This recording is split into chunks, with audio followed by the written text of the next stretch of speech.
Thank you to Angelica and then everybody who has really prepared throughout and allowing me to come over all the way from Japan. So this would be a concise version of what I had presented yesterday, and I tried to tweak a little bit so it won't be too boring, but let's see how that goes. So I named this the multi-layered innovation, but that was basically the whole concept of the workshop. But I would try to focus more on the aspect of innovation, design, and design education. This is the group photo of a Japanese company, which you find it rather odd because we are I'm not even sure where I am. So, but we are quite happy and proud of having such sort of like a mixture of, we had some Russian, Italian people as well as designers in the team. And we had been relatively diverse in the range of age and gender. So we call ourselves as a think and do tank because we feel that there's so much to be learned from different practitioners all around the world. But at the same time, we are never sure what really happens and works in the actual context. So that's what we have been practicing. And briefly, Renee already have mentioned, but we do work from up north from Hokkaido to south of Okinawa. We ourselves alone cannot make this happen. It's really a connection and the sort of a collaboration together with the local administrators, designers, entrepreneurs. All these people make us happen things on the ground. Maybe there are 3 P's that we kind of make sure we will address in any of our projects that we do. And those are place, people, and practice. It's quite amazing how ignorant we can be when we are sitting or living in one place. Often, especially when it comes to rural parts of Japan, there is this lack of confidence that makes you feel like, we don't have this, we don't have that. Quite often, it's the Starbucks that people refer to, young people saying, we don't have the Frappuccino. But then, you also question that statement. It's like, so what? I mean, you have all this gorgeous things around you, but then, that kind of context that has to be flipped. It's something that we together as, together throughout the research and design, that people will realize, oh, what kind of treasures that I actually have been placed and surrounded by. So basically, it is about the people as well, and then the place and the practice that we actually try to make things happen. I think the current context is something very global rather than Japan-specific. We all know that today we are surrounded by different type of shared services, be it Uber, Lyft, or you probably have your own local version of shared services that help us move around the city or deliver the food to you. All these things are happening because we have a mobile phone, and it's just a simple click of thumb, lots of things can happen. And it's a great user experience. It's a really nice app. It's a nice interface design. It is what design has been contributing to make these things happen. But we have to ask ourselves what collectively in the city, what is going on? And already some statistics since the 2007 and 8 has been saying that, okay, all these share rides, right after all these things appeared in the city. The statistics in New York, statistics in San Francisco, they show that the number of the cars increase. The congestion has been taking place in all the time slots throughout the 24 hours.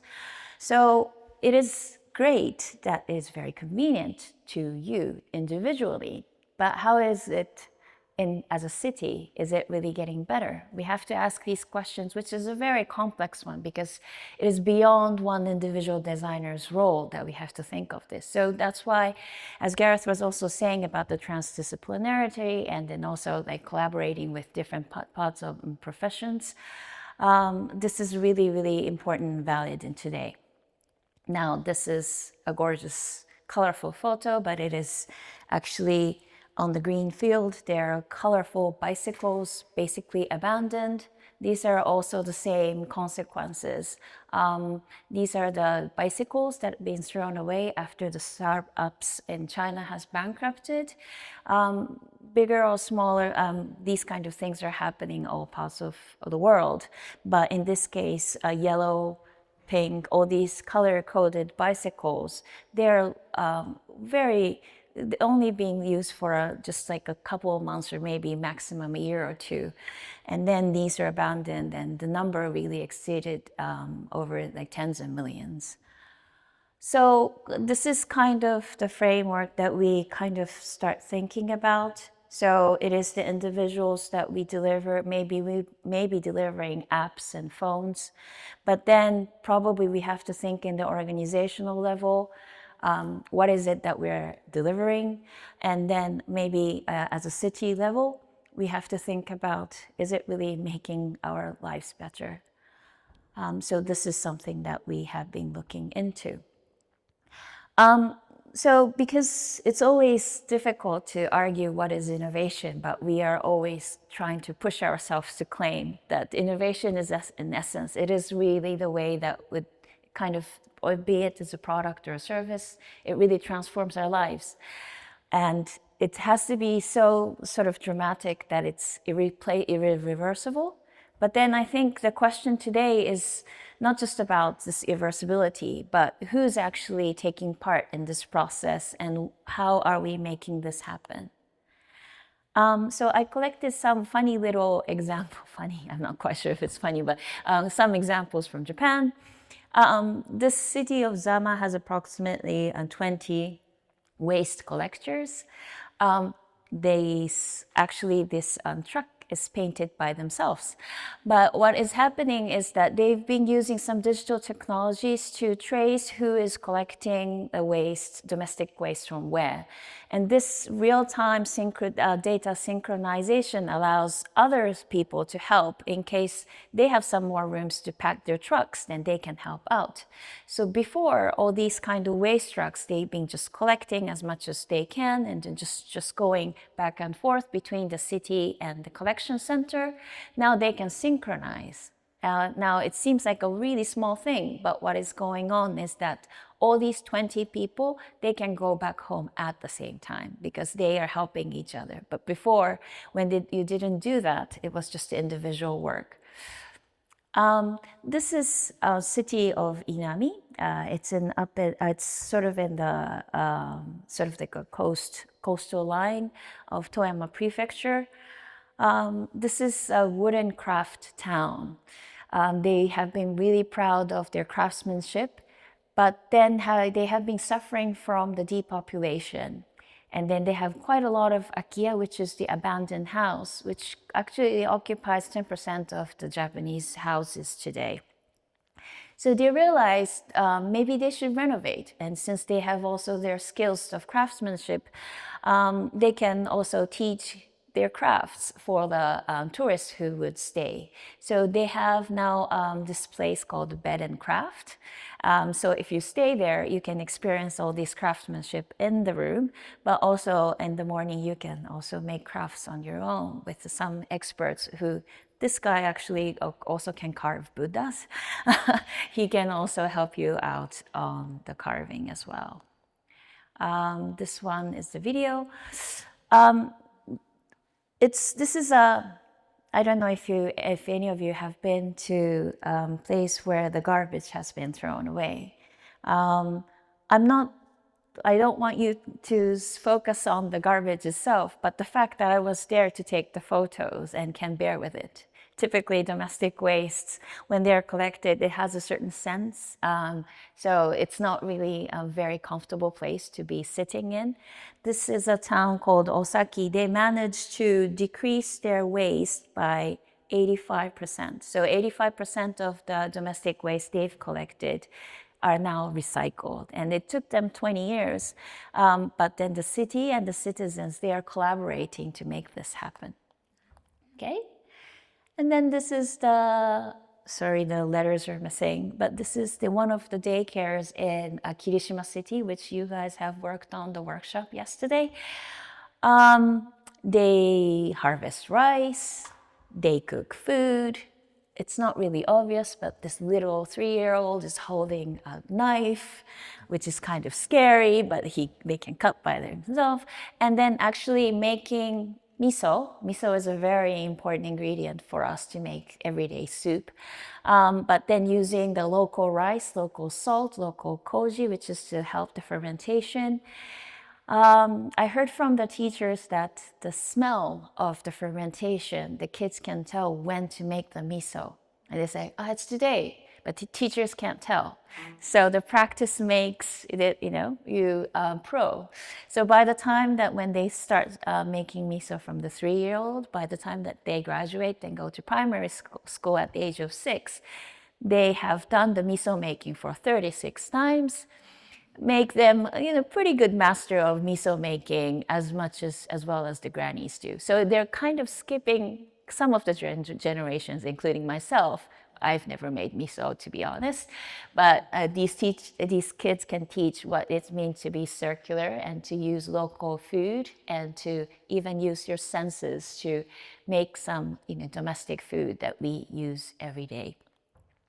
So these are some of the examples, and these are not the projects that we've made it, but these are the cities that we collaborate with. But we do teach, or we do somewhat take citizens of different cities and towns along in the process of innovation. And typically a city or the town funds us, and then we would have sort of like a program that goes across minimum of 3 months. So they have the ways to be engaged with the other professions or the places or resources that you are having in that place. Typically start from something like this. It's just a group photo. Nothing is happening at this point. But then, sorry, the photo is a bit blurred, but you start discovering what type of industries have been taking place. Sometimes it is about forestry, could be some advanced technologies, textiles, wood. Some of them can be about the automobile industry as well. Different places have different industry, basically. And then the disposition happens, meaning maybe it's not the Starbucks I really need. Maybe it's something else that we have. So this is like a Akia, which is an empty house, but being renovated as a gorgeous sort of like a communal place. But once these things happen, it's not the homes that you need to fill in. It's depopulated. You don't have enough population anymore. But what is happening is that you will have within the city little pockets of places where people can come together. Also, like you saw in the bed and craft example, it could be also a place for different experiences where people coming from outside can experience. We're also in the process of making renovations ourselves. It looks quite bright, as you can see, but because we're using some of the tent canvases, so some of those old homes, it can be very cold, but we're kind of making this canvas as like a filter and a wall and insulation, which makes sort of like a quick renovation as well. Sometimes it goes beyond individual support or fostering them or educating them. We also team up with the cities. This is the city of Satsuma Sendai that we've been working together for 5 years now. This is the city of a nuclear power plant. They've had the power plant for since the 80s. But always any kind of power plants have a lifetime. And it's a time that the city has to start thinking, what is it that city would like to embrace? What is the future that the city holds? So together with the city, we came up with the concept of let's convert ourselves to a circular city. And this is actually one of the visions that we came up with. And then what is crucial is that how can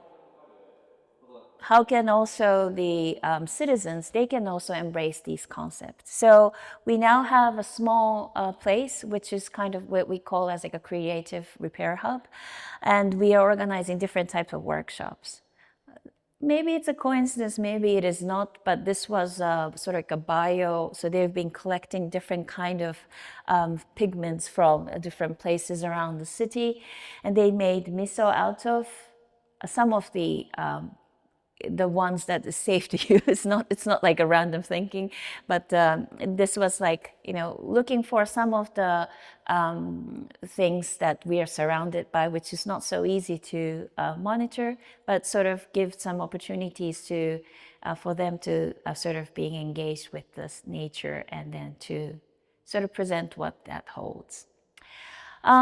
So these are also not a place where just things are happening, but it's also a place that we're welcoming different design students from across the world. Some people came from UK, all the way from to see us in the textile and the craftsmanship town from UK, and then this is from Hong Kong. Some of the design students came to work with us in the bamboo forests. So you all are welcome to come to Japan if you have an opportunity. And I would like to sort of conclude with some of these things that we're seeing. So I think design education now has quite a lot of challenge. There's so much to be learned, and you have so little hours or maybe just 1 or 2 years to really cover some of those important aspects. So our invitation is that once you're in the city, there are some resources, there are other things that you can engage with, and these can be ways that some of the students, well, be it a teenager, from little kids to adults, they can be engaged with and grow together. And I think over the course of these sort of collaborations, the projects could start to emerge. All right. And this was what I think Renee was quoting. So it is really not about just believing in some of the really smart, talented students, but it is also a process that we're opening up this design and innovation process for everyone, because it gives such a powerful skill sets to the people who will be engaged with. I would like to conclude my presentation with this one. Because of this program had this weaving textile pattern, and I was like, that really reminds me that probably, using all these resources and people and weaving some unique patterns, it's more like, the process of textile making. But I believe this is kind of what the design is doing, like weaving all these kind of strings into textiles. But then as a result, different type of innovations taking place. So thank you so much. This is